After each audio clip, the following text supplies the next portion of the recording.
মইনা কলিজা ফাইনেলি সুমি বৰা আৰু তাৰ্কিক বৰাই কৰিলে আত্মসমৰ্পণ। আমাৰ হিমু মামা ঠিকে কৈছিলে নাই ছাৰ, সুমি বৰা আৰু কিমান দিন লুকাই থাকিব, এদিন নিজে নিজে ওলাই আহিব আৰু ফাইনেলি আজি ওলাই আহিলে। তাকে তো বে চিএম হলে এনেকুৱা হ'ব লাগে, কনফিডেন্স থকা, একো কষ্ট নকৰাকে পুলিচে অভিযান নচলোৱাকে নিজে নিজে অপৰাধী যদি থানাত উপস্থিত হয়হি, তাতকৈ আৰু কি লাগিছে হয় নাই ছাৰ? কথা কবলৈ আহ, নিউজ চেনেলবোৰেও কিন্তু বৰ বেয়াকে ধুলে, তাৰ কাৰণেহে এনেকুৱা হ'ল, ওলাই আহিবলৈ বাধ্য হ'ল সুমি বৰা। গতিকে ছাৰ তেখেতৰ মন্তব্যটো মই এতিয়া পাঠ কৰিব বিচাৰো। হয় নেকি? হয় ছাৰ, ৰেডি নে? Yes bro, we are ready. বহুত দিনৰ পৰা আপোনালোকে মোৰ বহুত নিউজ শুনি আছে, বহুত অপপ্ৰচাৰ চলি আছে, যি নিউজ বাজি আছে তাৰ 10% সঁচা নহয়।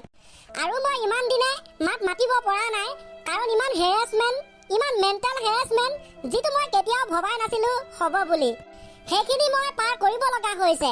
মেণ্টেলি প্ৰস্তুত নাছিলো কোনো ধৰণৰ কথা ক'বলৈ বা ষ্টেটমেণ্ট দিবলৈ, সেইটো কাৰণে 7 দিন মই যেনে তেনে কটালো। কিন্তু এতিয়া জোখতকৈ বহুত বেছি অপপ্ৰচাৰ চলিছে, বহুত ধৰণে মোক সাঙুৰ খুৱাইছে বিভিন্ন ক্ষেত্ৰত। ন্যায়ালয়ে মোক দোষী কোৱাৰ আগতে নিউজ মিডিয়াই মোক দোষী কৰি মোক এতিয়ালৈকে ফাঁচি দিছে, মোক দোষী বুলি কৈছে আৰু বহুত ধৰণে নিউজ বজাইছে। ষ্টেটমেণ্টটো বাৰু অলপ বেছি আছিলে, কিন্তু বহলাই নাথাকো দিয়ক। শুনিলো দুখজনক এটা মন্তব্য। আমি মানিছো সুমি বাইদেউ যে আপোনাৰ কেছটো আছিল ট্ৰেডিঙৰ, কিন্তু আপোনাৰ গোটেই পাৰ্চনেল লাইফটোক এটেক কৰা হ'ল। কিয় জানে? কাৰণ আপুনি ইমান দিনে পলাই ফুৰিলে। হয় না সুমি বাইদেউ?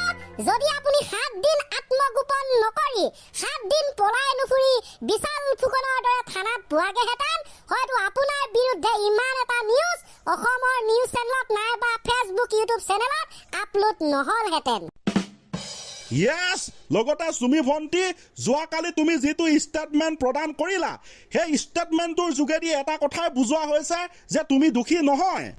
যদি তুমি নিৰ্দোষী, তুমি গম পোৱা যে তোমাৰ গাত কোনো দুখ নাই, তেন্তে তুমি কিয় ইমান দিন আত্মগোপন কৰি পলাই এখন নাটক ৰচনা কৰিলা আৰু সেই নাটকৰ এটি সৰু সংলাপ ছচিয়েল মিডিয়াত যোৱাকালি এৰি দিলা? হে তো ছাৰ, যদি তোমাৰ গাত একো দুখে নাই, তুমি সেইদিনাখনে গৈ দিয়া থানালৈ, বোলে স্পষ্ট কৰি দিয়া আমুক তামুকে। আৰে তুমি কিয় পলাব লাগে? তুমি পলোৱাৰ কাৰণেহে অসমৰ ৰাইজে তোমাক খেদি ধৰি লাগে, ছচিয়েল মিডিয়াত আক্ৰমণ কৰিলে। গতিকে পাছৰ খিনি কি হ'ব আমি পাছত গম পাম। এতিয়া আমি সুমি বৰা কেছটো সামৰিছো। অ'কে ছাৰ, আহক তেনে আমি আগবাঢ়ো এটি, দুটি, তিনিটি, চাৰিটি কিছুমান চিৰসত্য ঘটনাৰ মাজলৈ। মজা গাইছ, হয় না নহয় কৈ যাব দেই। মুঠতে স্কুটাৰ বা বাইকখন ভাল কৰাৰ পিছত হাতত যেতিয়া মবিল অলপ লাগি থাকে, তেতিয়াই আপোনাৰ নাকটো খজুৱাব, যাতে মবিল লাগি থকা হাতখনেৰে আপোনাৰ নাকটো খজুৱাব পাৰে। আৰু নাকটোত অকণমান কলা মবিল লাগিব পাৰে। য়েছ, দ্যাট ইজ ৰাইট। ধৰক আপুনি টিকেটৰ বাবে শাৰী পাতি আছে, কাষৰ শাৰীটোত মানুহ কম দেখি সেইটো শাৰীত যদি থিয় হয়, দেখিব আগৰ শাৰীটোৱেই খৰকৈ গৈ আছে। সত্য কথা, অনুভৱ কৰো, অভিজ্ঞতা আছে। টেলিফোনত ভুল নাম্বাৰ ডায়াল কৰিলে নাম্বাৰটো কেতিয়াও বিজি নাথাকে। যেতিয়াই কাৰোবাক দেখুৱাব বিচাৰে যে বস্তুটো ভালদৰে কাম কৰা নাই, তেতিয়াই কিন্তু ই ঠিকেই কাম কৰিব। মোৰ লগত বহুতবাৰ হৈছে দেই এনেকুৱা। বাইকখন যেতিয়া বেয়া হয়, মই লৈ যাওঁ নহয় গেৰেজত, আৰু গেৰেজত পোৱাগে পাছতে জানো পাই আধা আধি দেখোন ভালেই হৈ থাকিলে নিজে। এইবিলাক ছাৰ একোটা সুন্দৰ অনুভৱ, অভিজ্ঞতা। কৰবাত যাবলৈ বাছত উঠাৰ পাছতহে আপোনাৰ মনলৈ আহে যে পানীৰ মটৰৰ চুইচটো অফ কৰিলো নে নকৰিলো। হয় না গাইছ, মনত পৰে নে?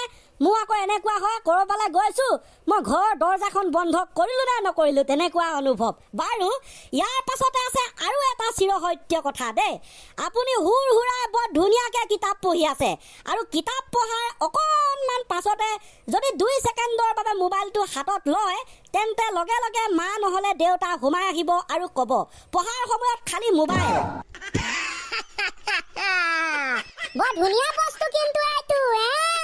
ইয়াৰ পিছতে আপুনি উঠি যোৱাৰ এলাহত মুখত চুবাই থকা বগৰী গুটিটো খিৰিকীয়ে দলিয়াই দিলে, ৰ'দডালত লাগি উভতি আহিব, কিন্তু মূল্যৱান কিবা দলিয়াই দিলে পাৰ হৈ কৰবাত পৰেগৈ আগতে মোৰ লগত খুব এনেকুৱা হয় তাৰপিছতে ছাৰে দিব নহয় গালি ক্লাছত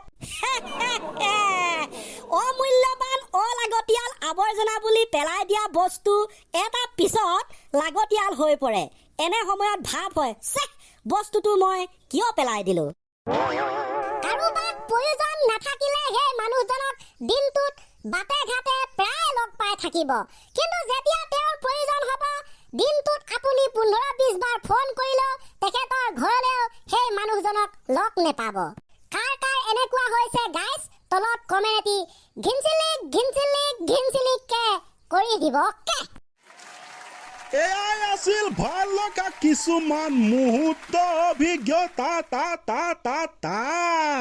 ভাল লাগে কথাবোৰ মনত পৰিলে সেইবাবে আমি ব্যক্ত কৰো আৰু বহুত আছে এনেকুৱা নেক্সটত আমি উল্লেখ কৰিম সুমি বৰা কেছটোৰ লগত সংগতি ৰাখি আমি এইটো আজি খতম কৰিলো বাৰু যি কি নহওক দে আজিলৈ আমি ইমানতে খতম কৰিছো আৰম্ভণি গীত হ'ব এতিয়া ক্লজিং ধুনীয়াকে আহা আইদেই আহা নাচি নাচি আহা আইদেই আমি অপেক্ষা কৰি আছি হয় না মইনা কলিজা চেৰাংকৈ এতিয়া বুকুত জুই লাগিব ঠিক আছে বাৰু কি হয় কি নহয় আমি আজি গম পাই যাম গধূলিলে গাইছ আৰম্ভণি গীত হওক closing ready 1 2 3 go Welcome back to again Thana. Oh, aha, nasi